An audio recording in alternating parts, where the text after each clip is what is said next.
I've spent every summer as a kid coming to Western North Carolina. My grandparents are from Franklin, and my parents retired here about 35 years ago. So I moved full-time to Western North Carolina 4 years ago, live here in Hendersonville, and it's so wonderful to be able to spend time with my parents and my family in Macon and Jackson County.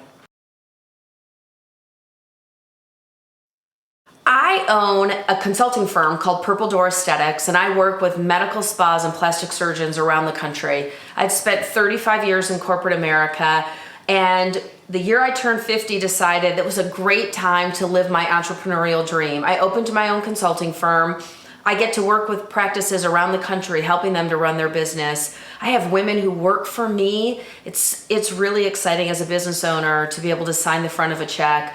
But we worked so hard in launching this business. I would get up and work the 5 a.m. shift at the Starbucks in Hendersonville, work there, and then get to work on my business. And like so many other entrepreneurs here in Western North Carolina, I have fought so hard to keep my business afloat during COVID, to be able to keep my employees on payroll, and to be able to work through the struggles of being an entrepreneur. But it truly is the American dream, and I feel so blessed. So I'm married. I live here in Hendersonville with my husband Eddie and our rescue dog Raleigh, and I have 2 children, one who's 24 and lives in the Outer Banks, and a son who's 21, and he is a junior at the University of North Carolina.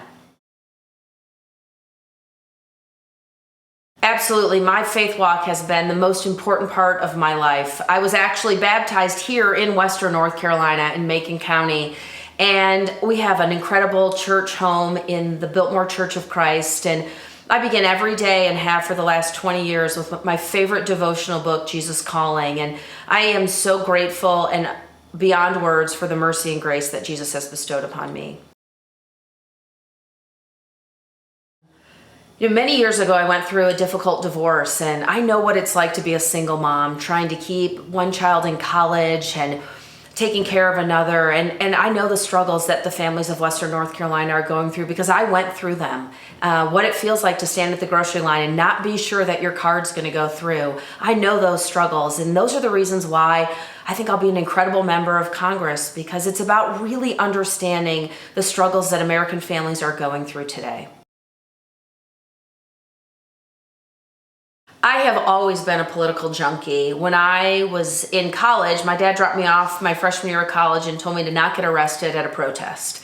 And so I have always been an activist and always been someone that has been involved in fighting for what's right and being a strong servant leader. I was the president of my senior class in college and have always been really active and engaged as a volunteer, knocking doors and making phone calls and making sure that we're electing great candidates from the bottom of the ballot to the top. Most recently, I was elected the GOP district chair right here in the 11th Congressional District. And we did incredible things across these then 17 counties as district chair, raising almost $50,000 in less than 6 months, bringing in national level speakers, and really putting Western North Carolina on the map. I think all of us that live here know this. Whether you're a politician in Raleigh or you're a politician in Washington, D.C., you think the state literally ends at Hickory. And the people of Western North Carolina don't want to be overlooked. And so for me, serving as GOP chair was about making sure that the voices of Western North Carolinians were heard within the party. And now running for Congress, it's making sure that the voices of the people of Western North Carolina are heard around the country. The pro-life movement has been one of the most important parts of my life for well over a decade. And I believe as conservatives, as mothers, as Christians, as parents, grandparents, we all know that if we don't get the life issue right, if we don't get that right, none of the rest of this really matters. And I had the great honor of being on the steps of the Supreme Court during the Dobbs argument, was in Washington, D.C. for the National March for Life in January when it was 17 degrees. And one of the things that just filled my heart when I was there was to see how we outnumbered the abortion activist on the left. Because it isn't any longer a pro-life, pro-choice discussion or argument. It is a pro-life versus abortion on demand, anytime, anywhere, because that's the agenda of the left. And so we feel so inspired because I think Roe v. Wade will be overturned. I really believe we will see that overturned this summer. And to be on the steps of the Supreme Court, to be at the march, we saw young people, all ages, from all over the country there. And what was so inspiring to me was to see young people stepping into the pro-life movement, stepping in and being so proud to stand firmly for life.